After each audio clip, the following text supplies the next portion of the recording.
पवित्र रमज़ान से इसमें लोगों से क्या अपील करते हैं? देखिए, सारी दुनिया इस वबा का मुकाबला करने से बेबस है, किसी के पास कोई दवा नहीं है।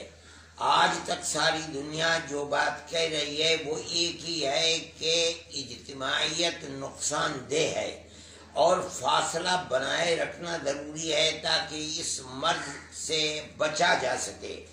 इसलिए हमारे बुजुर्गों ने, उलमा ने, सब ने मिल कर के सारी दुनिया के अंदर ये फैसला किया कि इज्तिमाइयत मजहबी मकाम पर होती है, मस्जिद के अंदर भी होती है।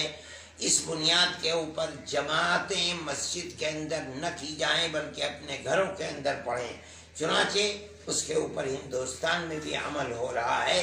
अब सामने रमज़ान का महीना है जो बड़ी खैर व बरकत का महीना है और मुसलमान अल्लाह की रहमत और उसकी मग़फ़िरत को हासिल करने के लिए रमज़ान में इज्तिमाइयत करते हैं और मस्जिदों के अंदर मजमा होता है।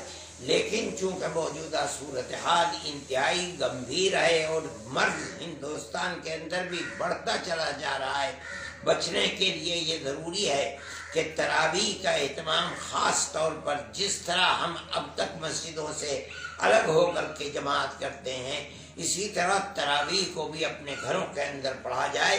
मस्जिद के अंदर सिर्फ इमाम और मुअज्जिन और ज़्यादा से ज़्यादा 2-3 आदमी अगर पढ़ लेते हैं कोई हरज की बात नहीं है। चाहे तरावीह अलम तरा कैफ से पढ़नी पड़े या पूरा कुरान अगर कोई हाफिज है तो वो पूरे कुरान को पढ़े, लेकिन इज्तिमाइयत के साथ नहीं, वरना इस मर्द के ऊपर काबू पाना बड़ा मुश्किल है।